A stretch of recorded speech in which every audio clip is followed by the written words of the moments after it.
മലയാള cinema അങ്ങനെ നന്നായിട്ട് അടിപൊളിയായിട്ട് വന്നുകൊണ്ടിരിക്കുന്ന സമയത്ത് ഒരിക്കലും നഷ്ടപ്പെടരുത് എന്ന് ഞാൻ ആഗ്രഹിക്കുന്ന സാധനം വെച്ചാൽ മലയാളീസിന്റെ ആ ഒരു ക്രിയേറ്റിവിറ്റി എന്ന് വെച്ചാൽ പ്ലാൻ എ വർക്കായില്ലെങ്കിൽ BCDEF ഒക്കെ ഉണ്ട് നമ്മുടെ. എന്താ വെച്ചാൽ ഭയങ്കര കൺവീനിയന്റ്. ഇൻഡസ്ട്രി ഇനി വലുതാവുമല്ലോ സ്വാഭാവികമായിട്ടും. നല്ല സിനിമകൾ വരുന്നു, തിയേറ്ററിൽ എത്രയോ സിനിമകൾ ഇപ്പൊ കഴിഞ്ഞൊരു 3-4 കൊല്ലത്തിലിടയ്ക്ക് ആലോചിച്ചു എന്തോരം വലിയ തിയേറ്ററിൽ ഹിറ്റുകളാണ്. അതിന് മുമ്പത്തെ കുറച്ച് കൊല്ലങ്ങളിൽ ഉണ്ടായതിനേക്കാൾ അപേക്ഷിച്ച് കുറെ വലിയ ഹിറ്റുകൾ ഉണ്ടാകുന്നു.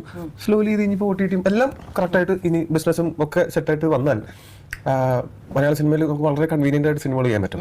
ആ കൺവീനിയൻസ് വരുന്ന സമയത്ത് നമ്മൾ ശ്രദ്ധിക്കേണ്ട കാര്യം വെച്ചാൽ കൂടുതൽ കൺവീനിയൻസ് വന്നു കഴിഞ്ഞാൽ നമ്മൾ ക്രിയേറ്റിവിറ്റി വളരെ കുറച്ച് ഉപയോഗിക്കുള്ളൂ. നമ്മളെ ചോദിക്കുന്നതെല്ലാം കിട്ടി നമ്മൾ വിചാരിച്ച പോലെ എല്ലാം നടന്നു കഴിഞ്ഞാൽ ചില സമയത്ത് നമുക്കുണ്ടാവുന്ന ബുദ്ധിമുട്ടുകളിൽ നിന്നോ നമുക്കുണ്ടാവുന്ന ഇൻകൺവീനിയൻസിൽ നിന്നോ അല്ലെങ്കിൽ എന്തെങ്കിലും ഫിനാൻഷ്യൽ കൺസ്ട്രെയിൻസിൽ നിന്നൊക്കെ വരുന്ന അപ്പോൾ നമ്മൾ അതിനെ ക്രാക്ക് ചെയ്യാനായിട്ട് നമ്മളുടെ തല പുകഞ്ഞിരുന്ന ആലോചിച്ച് നമ്മൾ എന്തെങ്കിലും ഒരു സാധനം നമ്മൾ കണ്ടുപിടിക്കും. അതാണ് മലയാളം ഇൻഡസ്ട്രിയുടെ ഏറ്റവും വലിയ ക്വാളിറ്റി എന്ന് എനിക്ക് തോന്നുന്നു. മറ്റ് ഇൻഡസ്ട്രികൾ നോക്കുന്ന സമയത്ത് 18 കോടിക്കാണ് മിന്നൽ മുരളി എടുത്തത് എന്ന് ചോദിക്കുന്ന